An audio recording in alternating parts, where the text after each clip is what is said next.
कैसे हो आप लोग। उम्मीद करता हूँ कि बहुत ही अच्छे होंगे। मैं आ गया हूँ आज आपके साथ फिर से एक वीडियो लेकर।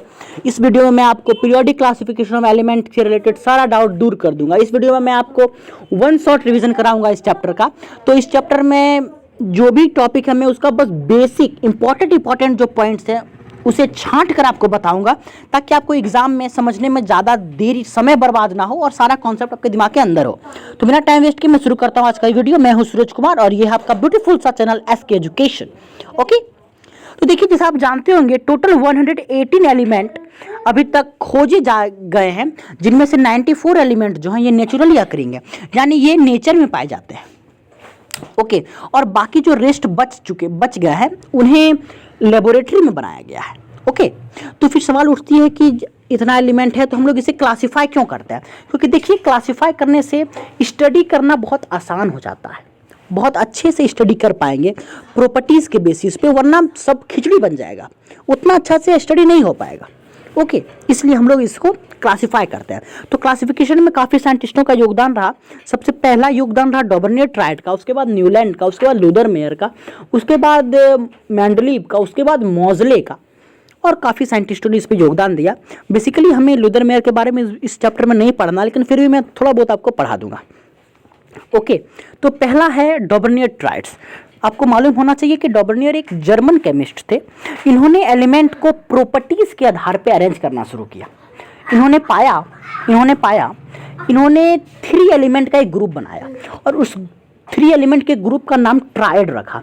और इन्होंने ऑब्जर्व किया जो मिडिल एलिमेंट था उसका एटॉमिक मास अदर 2 एलिमेंट के एवरेज था। बात को सुनेंगे ध्यान से। बीच वाला जो एटॉमिक एलिमेंट था उसका जो मास था वो अदर 2 एलिमेंट का एवरेज था। ओके, अदर 2 एलिमेंट का एवरेज था। लेकिन अफसोस से ये सिर्फ 3 ट्राइड्स ही बना पाए, इसलिए इनका लॉ उतना वैलिड नहीं रहा। लेकिन फिर भी इन्होंने योगदान तो दिया था। तो वो क्या क्या ट्राइड्स बनाए थे चलिए देखते हैं। ओके, तो देखिए, इन्होंने 3 ट्राइड्स बनाए थे। फर्स्ट ट्राइड में उन्होंने एलिमेंट को रखा था लिथियम, सोडियम और पोटेशियम। आप यहाँ देख पा रहे हैं एनसीईआरटी की किताब का मैंने फोटो कट किया है। ये देखिए, लिथियम का जो एटॉमिक मास है वो 6.9 है, सोडियम का 23 है और पोटेशियम का 39 है। आप जब लिथियम और पोटेशियम का एटॉमिक मास का एवरेज करोगे तो आप पाओगे कि उसका जो एटॉमिक मास सोडियम के बराबर हो जाएगा।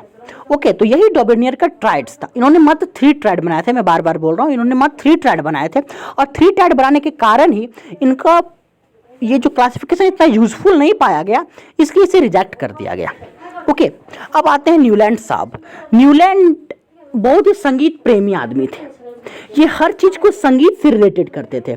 इन्होंने एलिमेंट को इंक्रीजिंग ऑर्डर में सजाना शुरू किया और पाए कि हर एक 8वां एलिमेंट का जो प्रॉपर्टी है वो पहले से मैच कर रहा है। Note my words. इन्होंने पाया कि properties of every 8th element is similar to first one. Newlands arranged the element in the increasing order of atomic mass and found that properties of every 8th element is similar to the first one. हर एक 8वां element का जो property था वो पहले से मिलता था, ठीक एक सुर की तरह, जैसे सा रे गा मा प ध नी सा, व्हाटएवर जो भी होता है, इसी से उन्होंने रिलेट किया था। और इसे लॉ ऑफ ऑक्टेव भी कहते हैं, अष्टक का नियम। याद रखेंगे, लॉ ऑफ ऑक्टेव भी कहते हैं। एग्जाम में पूछ देगा तो घबराएंगे नहीं। ओके, नेक्स्ट आप देख पा रहे हैं कि इन्होंने क्या क्या कैसे म्यूजिक से रिलेट किया था। ये देखिए, पहले इन्होंने अरेंज किया hydrogen, lithium, beryllium, boron, carbon, nitrogen, oxygen. उसके बाद फ्लोरीन, यानी फ्लोरीन और हाइड्रोजन का प्रॉपर्टी इनके अनुसार सेम था।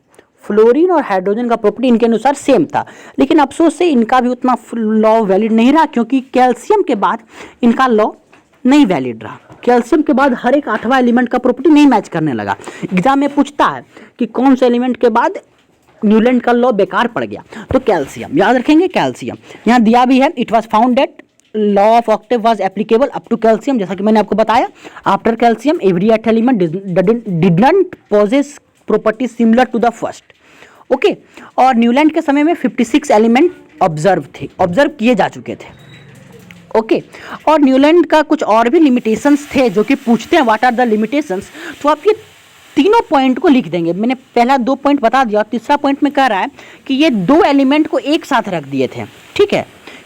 ये देखिए ये 2 एलिमेंट जैसे कोबाल्ट और निकेल को एक साथ रख दिए थे अरेंज करने के लिए। यहाँ लिखा in order to fit element into his table Newland adjusted 2 element in the same slot, same ही स्लॉट में दोनों एलिमेंट को रख दिए थे, जो इनका एक लिमिटेशन था। जैसे कि यहाँ कुछ क्वेश्चन दिया हुआ है, आप देख पा रहे होंगे, did Dobereiner triads also exist in the column of Newland.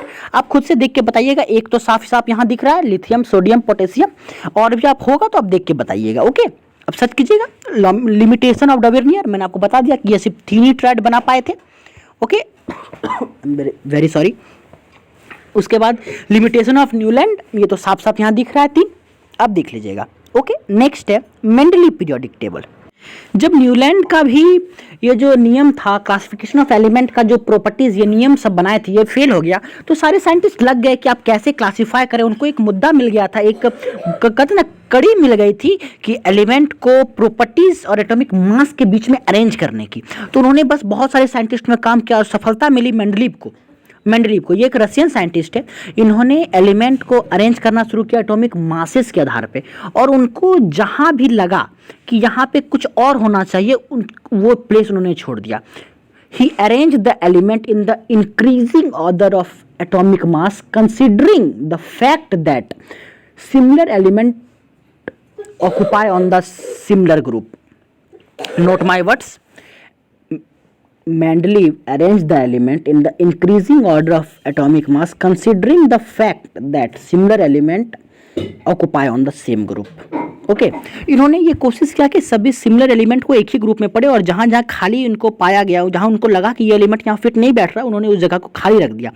और सबसे चौंकाने वाली बात यह है कि उन्होंने उसका नाम भी रखा और उसका प्रॉपर्टीज़ भी बताया। मैं बताऊँगा आगे कि क्या क्या नाम रखा और क्या क्या प्रॉपर्टीज़ बताया। और संयोग से क्या, वो जो भी अपना उनका जो भी कैलकुलेशन रहा होगा, वो सारा प्रॉपर्टी जो उन्होंने प्रेडिक्ट किया था सारा सच निकला। सारा क्या निकला? सच निकला। ठीक है, तो उन्होंने अपने पीरियोडिक टेबल में कुछ वर्टिकल कॉलम्स बनाए थे जिनका उन्होंने नाम रखा था ग्रुप्स, और कुछ हॉरिजॉन्टल रोज बनाए थे जिसका नाम उन्होंने रखा था पीरियड। ओके, और इन्होंने अपना पीरियोडिक लॉ भी दिया था, बहुत इंपॉर्टेंट है, मैक्सिमम एग्जामिनेशन में पूछता है, या रट लेंगे इसे कि मेंडलीव का पीरियोडिक लॉ क्या कहता है। मेंडलीव का पीरियोडिक लॉ कहता है कि the properties of element are the periodic function of atomic masses. The properties of element are the periodic function of atomic masses. Okay, ये बहुत इंपॉर्टेंट है, ये हर एक एग्जाम में पूछता है। ओके,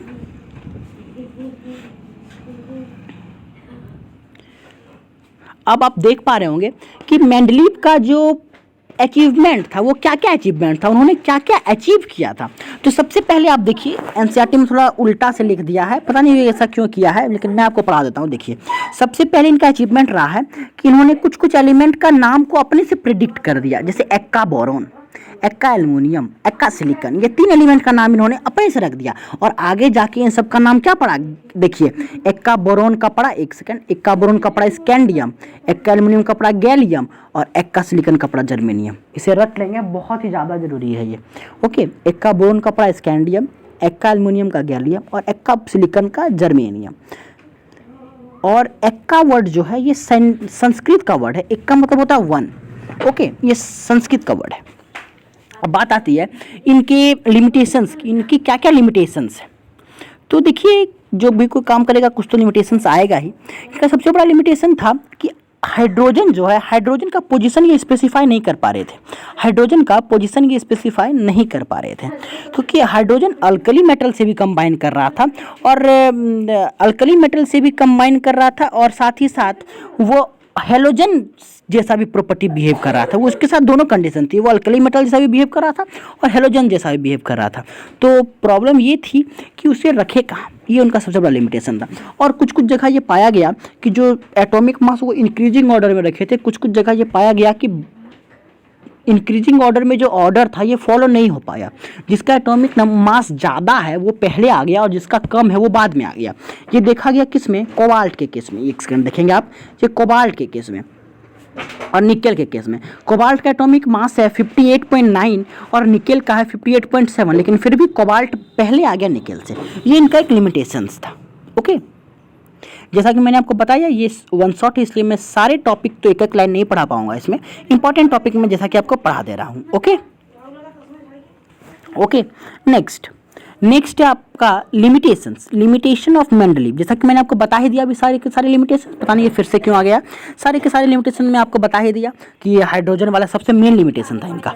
ओके, तो आज के लिए इतना ही। नेक्स्ट वीडियो में मैं आपको बताऊंगा मॉडर्न पीरियोडिक टेबल। तब तक के लिए जुड़े रहिए मेरे वीडियो के साथ। Thank you very much, on the best, have a good day, thank you.